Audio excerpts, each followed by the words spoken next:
reckless driving defense attorney.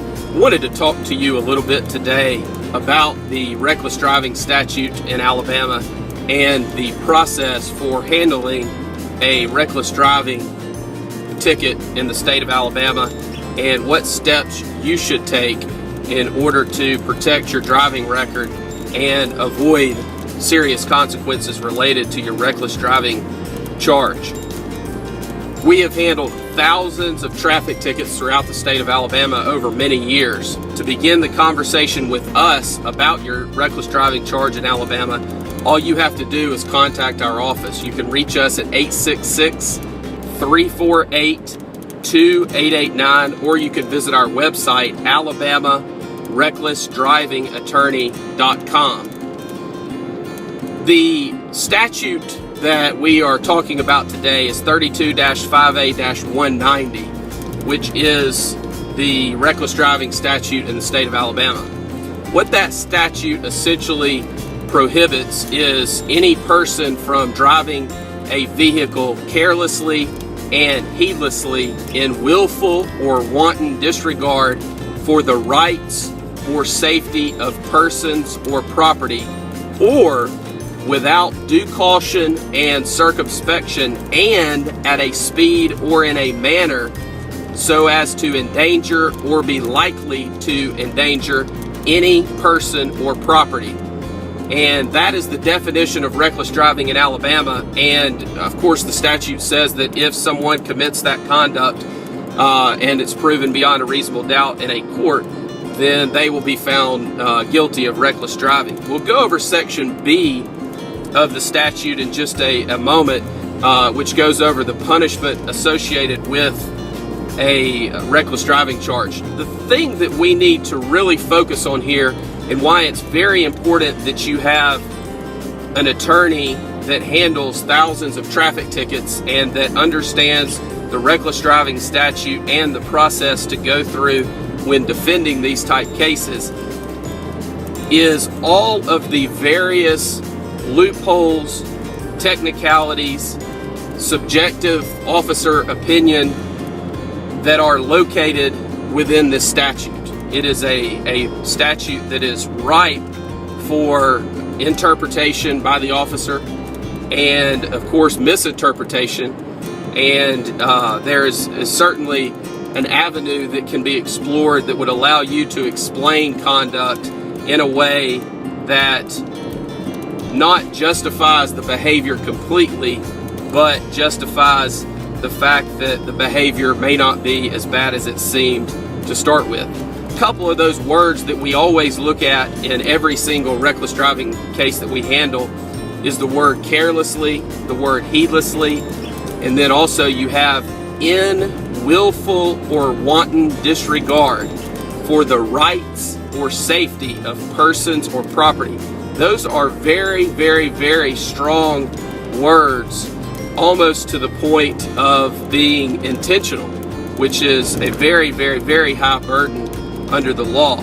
Then you have the or section of the statute, which basically goes over the without due caution and circumspection, and also at a speed or in a manner so as to endanger or be likely to endanger any person or property.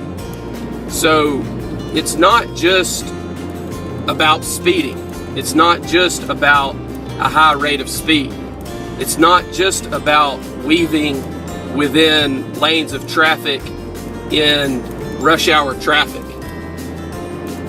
It could be that someone's doing 150 miles per hour on the interstate with no passengers and no one out on the road in the middle of the night, and that may be found to be not reckless driving. It's possible that someone could be going 20 miles per hour over the speed limit in a construction zone with workers present and weaving within the lane or weaving amongst the lanes, and that person be found to have been driving recklessly. The main issue here is this: there are several options that you have on every traffic violation that you receive. Reckless driving is one of the more serious traffic violations that requires certainly more attention and more detail than most others because of the number of points that a conviction will carry. A conviction for reckless driving in Alabama will carry a total of 6 points.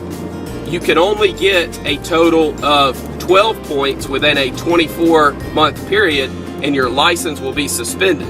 So you need to be very careful of just walking into court and pleading guilty on a reckless driving charge, because if something occurred and you were charged with another reckless driving offense in the future, in the near future, then it is highly possible that your license would be suspended.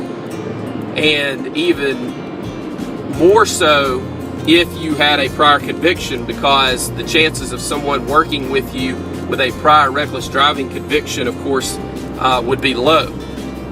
One option is to go into court, plead guilty, pay the ticket. We do not recommend that.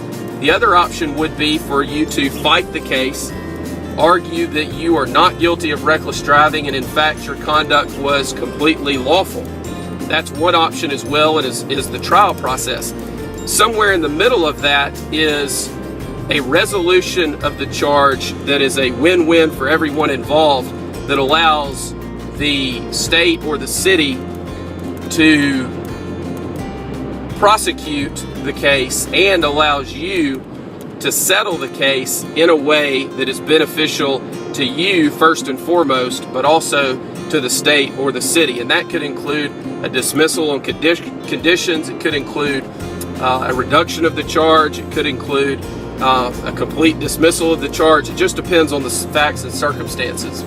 If you are convicted of reckless driving in Alabama on a first conviction, you could be sentenced from 5 days, and this is per the statute is a mandatory minimum of 5 days to 90 days, and $25 to $500 or both. Now, most people don't realize that there's a mandatory minimum sentence for jail on a reckless driving charge. However, the statute is silent as to whether that can be suspended, and in fact, most of the time is, depending on the ultimate circumstances. On a second or subsequent offense, and the statute is silent as to this, so one would presume that it goes back a lifetime, you are going to be looking at a sentence of 10 days up to 6 months in jail and a fine of $50 up to $500. Again, the 10 days would be a mandatory minimum, but the statute is silent as it relates to suspension of that jail sentence. And what that means is that the judge would enter an order sentencing you to serve 10 days in jail up to 6 months, and that sentence would be suspended and you would be placed on probation for some period of time, and of course would, in addition to that, have to pay the fine and court costs. One other aspect of this statute that is confusing for a lot of people and that a lot of folks don't understand is that there's also a provision for the court to enter an order and send that to the Alabama Department of Public Safety, suspending a driver's license for up to 6 months on a reckless driving charge under Alabama Code Section 32-5A-195. This is not an automatic suspension, as would be the case if someone was convicted of a drug offense or DUI, driving while suspended, attempting to elude, racing. It is not an automatic suspension of the license. The court would have to order that, and it would be enforced by the Department of Public Safety under 32-5A-195. My name's Joseph Kreps. I'm an Alabama reckless driving defense attorney. We handle thousands of traffic tickets throughout the state of Alabama, and we can help you. All you have to do to begin the conversation with our office is call us. We'll be glad to talk to you. We believe that you have the right to speak to an attorney and discuss your case and go through the steps that we might take in assisting you with your case without having to pay a consultation fee.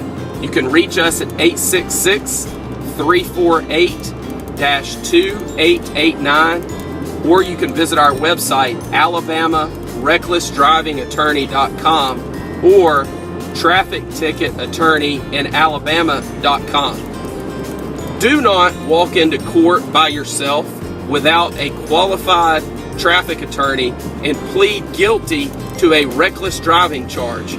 That is the worst possible decision that you could make related to your charge of reckless driving in Alabama.